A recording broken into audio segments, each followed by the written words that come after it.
mais pour la fidélité na nga pe na la confiance na nga ngai fo bango na film na yo luka musala te na yo luka musala te donc ba benga nga obenga donc ne ba benga nga obenga na ko fanda na pouvoir déjà mais au moins ba yobi ke ngane na yobi ke za ba détraquer mutu bazaki à la base ya mamoya bato bazaki ba tenter ba changer ba bon de passe na bato pe ba banaki ko signaler ba vidéo banaki ko réclamer par rapport yo bika ke film na film da chaîne no lelo au moni déjà le film un faut bango déjà pour na ngai déjà comme on dirait comme na bande moko urgence rouge aux gens en panne déjà le logo déjà au bazo signaler trop au moins comme mais moi je vais montrer à quel point que je suis pas lâche je suis un maillon fort Baolula ko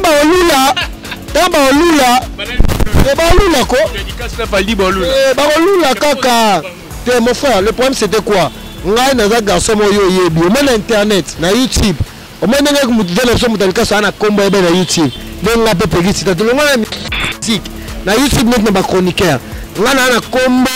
ya mabe taka na équipe nationale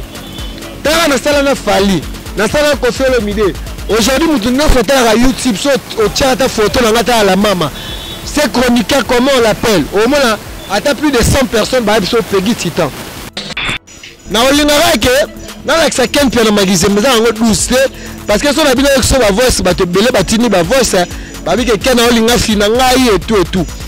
celui qui est mieux informé oh vraiment ça le lara tu es surtout babylone nyoso ça le lara na ezala na identité na c'est ken pia na magazine mais oh za patron de chaîne wana là mukolo kozwa occasion otuni ken pia na mais ko yoka que artiste surtout l'artiste fait rigolo là tozo yoka ngokaka malgré na tamola pe na ba chaîne mususu mais na film c'était là où j'avais posé ma tête j'avais posé volonté mon robot on a linga ki Michael muko na film te na o ngai parce que on a sali ba fort rebellé oyebi ke na film na kuta bona 96000 abonnés mais basala une année ba koka comme ça 100 000 abonnés te mais au moins quelqu'un na magazine mais que je sali on appelle ça une confiance le film kokisaki 100 000 abonnés ngala zalaki wana parmi le autre comme déjà dans 115 000 donc ça veut dire que nga pegi titan na tchaki motema nanga na tchaki conscience nanga na tchaki foi nanga pe courage na volonté lelo loko wana lelo ebike biso ba pegi titan to pesa moi image moi. N'hésitez pas à liker la vidéo si elle vous plaît et si vous êtes nouveau sur la chaîne, n'oubliez pas de vous abonner et d'activer la notification pour ne rater aucune de nos prochaines vidéos. On commence. Vous avez vite compris que je suis avec Peggy Titan France 24. Wazali Moko, il y a des chroniqueurs, il y a des journalistes, il y a chaîne mère, il y a Ken Piana Fimbuna. Aujourd'hui, vous avez un problème belé. Et le film déjà bazongi sango zone déjà parce que solo là actualité belé na Peggy Titan to robeta masolo o etali ba séjour ya Ken Piana na kati ya Belgique kuna to solo vraiment masolo zebelé lotis malandi soko za prefongolanga na solo la déjà na invité na ngai. Merci le Benjamin de la presse mon ami Manu. Merci na tout vraiment o bakoza libaku et surtout Rolando. Le Benjamin de la presse congolaise na bien quoi professionnel mais à mon amuké quoi donc yo bikara malgré balobaka internet les églises mais awa ils appellent bateau batamola ba norme. Merci beaucoup. Peggy Titan qui na ozali actualité parce que on est vraiment chaîne na bino fimbu na fimbu o ya Ken Piana na PC ba bon séjour depuis Belgique place azali et utai ko kangama malango bo fongola ki fimbu na fimbu de mais to fa na non na sujet na ngono eloko nini esala ki fimbu na fimbu e kangama d'abord na o ngai parce que on a sali ba fort rebellé oyebi ke na film na kuta bona 96 000 abonnés mais basala une année ba koka comme ça 100 000 abonnés te mais au moins Ken Piana magazine mais que je sali on appelle ça une confiance abaki no Peggy Titan ndenge oyeboye parce que Ken Piana magazine baza parmi ba chroniqueur ba youtubeur oh lelo baza vraiment reconnu surtout dans le monde il y a YouTube tellement à reconnaître valeur nanga pelo lelo film kokisaki 100 000 abonnés ngala zalaki wana parmi le autre comme déjà dans 115 000 donc ça veut dire que nga Peggy Titan na tchaki motema nanga na tchaki conscience nanga na tchaki foi nanga pe courage na volonté lelo loko wana lelo ebike biso pe ba Peggy Titan to pesa moi image moi bien tant que chroniqueur intelligent par rapport à ba émission nga so tali ba émission nga et marqué qui année 2021 parce que dans ça qui d'abord interview to émission mon nez avec l'artiste Fally Ipupa qui était en français marqué qui vraiment année donc et là le roi bébé nga d'abord de un na kati ya chaîne na la naka o ba benga déontologie na déontologie dans le rôle quand on a ligne éditoriale là oh boyebi que ba benga pito pale malgré que beaucoup ta que le koana mais ton kai quand même tout ça te peut ça moi image mo be bien parce que Vadia Zentelo Titan Zentelo Whisky Ushia o a monté la rabiso dans na ça qui moins fort Yamakasi et le retour na mona que chaîne comme il a 115 000 bakanyango na zo même diarrhée na dit ah et le ko na ça fort malgré ça ngaité mais na comme ça qui ngo le nga pour nga information ya ko kanga chaîne film na film news eza bato ba benga ba detraqueur oh vraiment ba lukaki mayo ebika ken pia na magizembe yem ta mukolo chaîne yem ta bezaka image ya film na film aza bena ba guerre belé ava bena ba te belé ba combattre kai. Tant tout le monde a dit que chaîne Kangamaki, tout le monde peut faire la analyse. Pourquoi chaîne Bakangi? Mais tu dois comprendre qu'il y avait des gens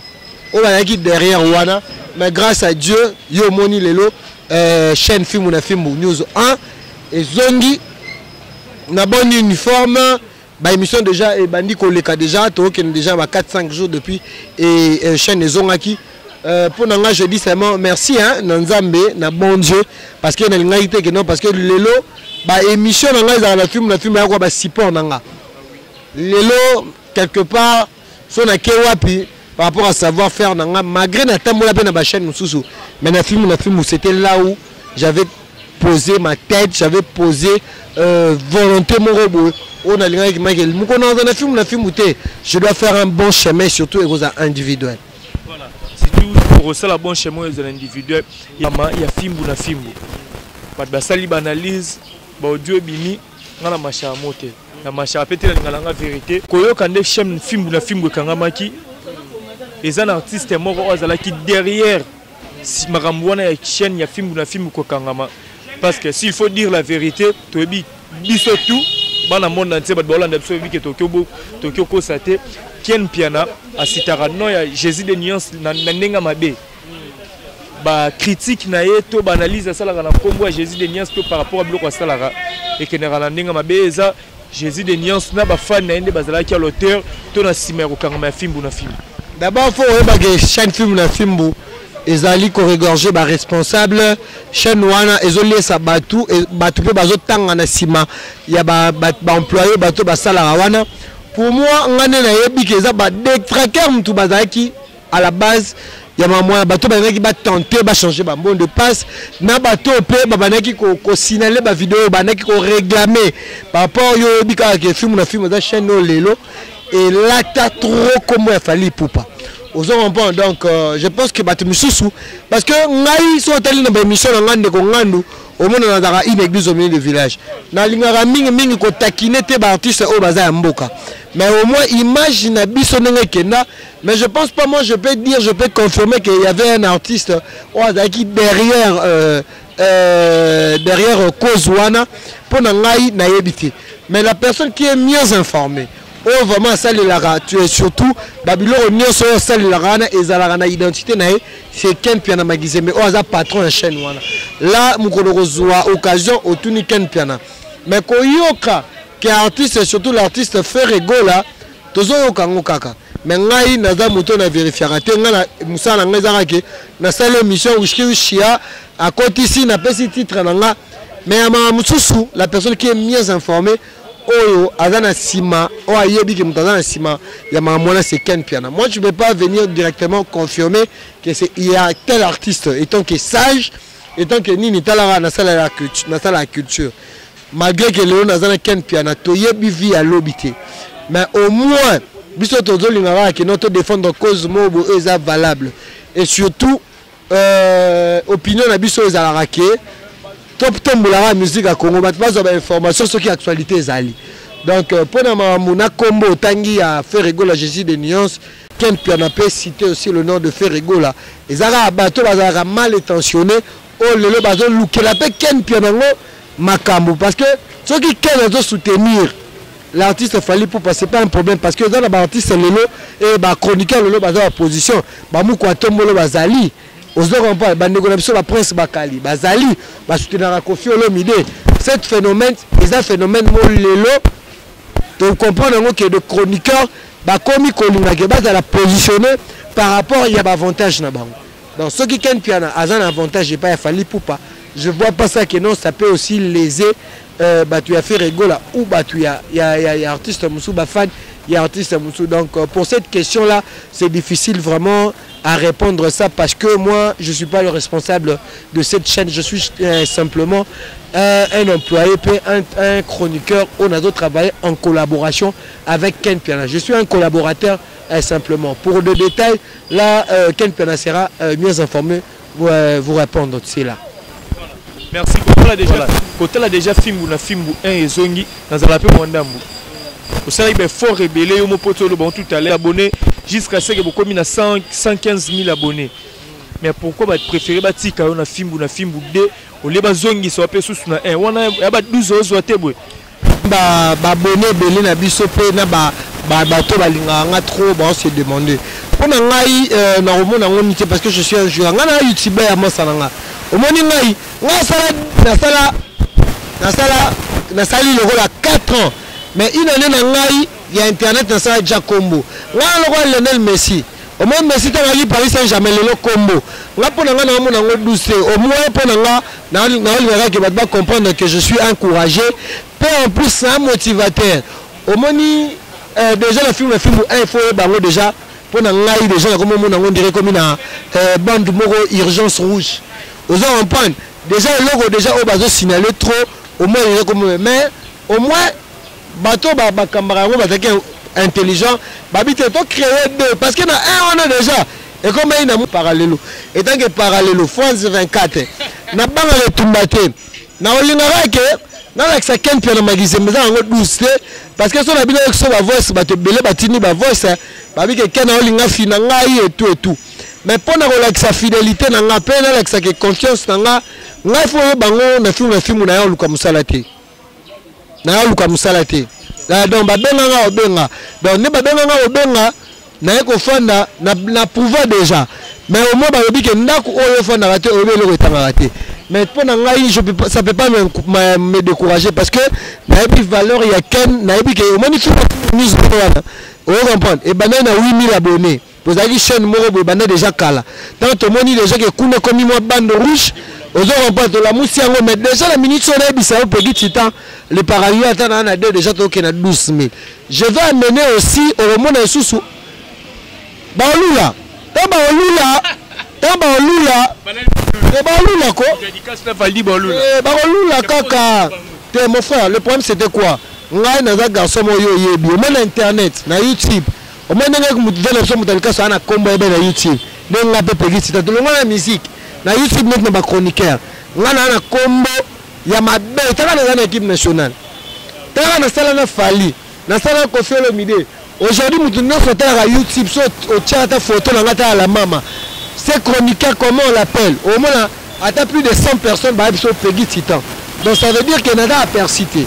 ngapela monango mabete. Tout ça c'est l'ensemble. C'est la grande famille. Mais pour me relaxer, je suis un YouTuber. Moi je vais montrer à Ken Piana que je suis pas lâche. Je suis un maillon fort. Au moins déjà au moins on faisait même le même travail. Et au moins tu vas en olingakete. So totali bon film tu vas retrouver tout le monde a Valdi, tout le monde a Ken Piana, tout le monde a Mboutalika. So to yeboye. Petit autorisé à na tilo collé. Aux on parle. Autoni kutuna ba popol mu pasu la ba te belé ba lo ba ke. Personne tita mugolo ya Paris. Donc aujourd'hui j'ai un nom na Kinshasa te. Mais na poto bato ba ngana même bat na ba Kinshasa. Ah tita total ki wa. Ngana na ba place na kena na sankara de kuta wewa que je salue et pas chez Flore. Nakuta na Jomorobo, un grand prêtre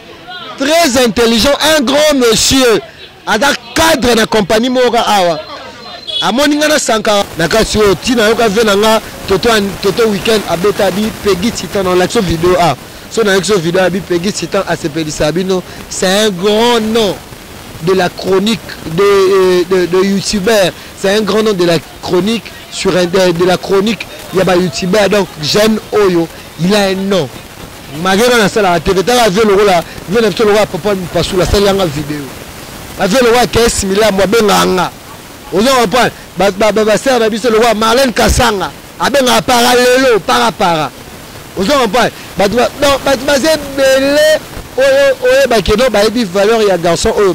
moins ba lingara keno au moins ça benenga na pembe na ye na luka ba mécanisme. Non, c'est préparé bien. Mukolo Nzambe a roulingate, mais pour n'agena qui n'est pas moutou parce que ça n'a pas battu. Yébara ok, bah fout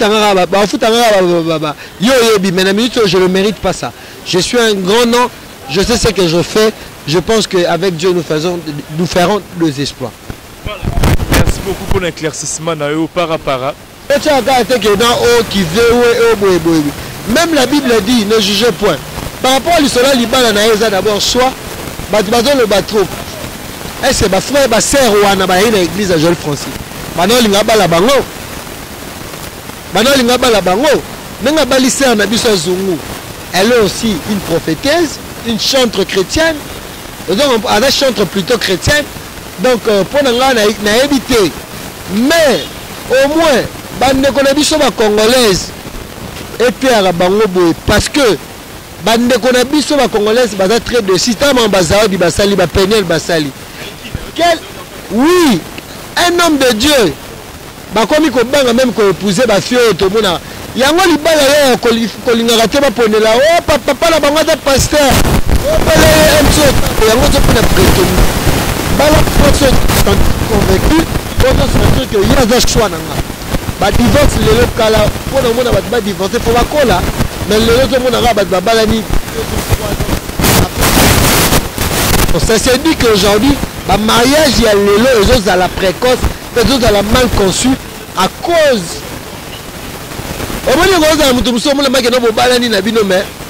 Avant fiançailles, vous se faire cacher.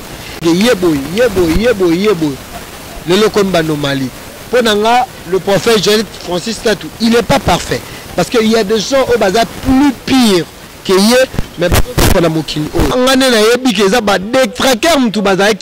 à la base. Il y a un bateau qui va tenter de changer le bon de passe. Na bateau qui va signaler la vidéo, qui va réclamer par rapport au film de la chaîne Lelo. Et là, tu as trop comment il fallait pour pas. Donc je pense que parce que nous sommes allés dans l'émission au monde dans une église au milieu du village. Na lingara mingi ko taquiner te artiste au bazar mboka. Mais au moins imagine bisonenge kena, mais je pense pas moi je peux confirmer qu'il y avait un artiste qui derrière Kozwana pour ngai na yebiti. Mais la personne qui est mieux informée oh vraiment ça tu es surtout Babylone on est ça et zalana identité na c'est Ken Piana Magizeme oh ça patron en chaîne là mukolozwa occasion otuni Ken Piana mais koyoka que artiste surtout l'artiste Ferrego là tozo yokango kaka mais ngai naza moto na vérifiera te ngala musala ngezaka ke na salle émission ushia à côté ici na petit titre nanga mais ama mususu la personne qui est mieux informée Oyo azana sima o ayebi ke mutazana sima ya mamona c'est Ken Piana. Moi je ne peux pas venir directement confirmer que c'est il y a tel artiste étant que sage étant que nini talara na sala la culture malgré que le nazana Ken Piana to yebi vi à l'obité mais au moins biso tozo lingara que notre défendre cause mobo est valable et surtout opinion na biso ezala ke top la musique à Congo, mais pas d'informations sur qui actualité est.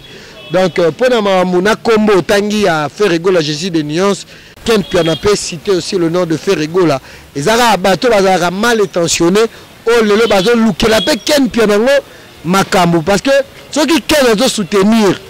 l'artiste fallait pour passer pas un problème parce que dans l'artiste Lelo et chroniqueur Lelo bazar opposition. Ba mu kwa tombolo bazali. Aux autres pas la prince Bakali bazali ba soutenir la Kofi Olomide cet phénomène est un phénomène molelo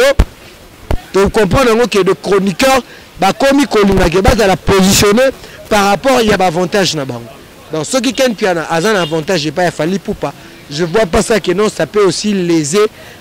Tu as fait rigola ou tu y a artiste Moussou, fan, il y a artiste Moussou. Donc pour cette question là, c'est difficile vraiment à répondre ça parce que moi je suis pas le responsable de cette chaîne, je suis simplement un employé,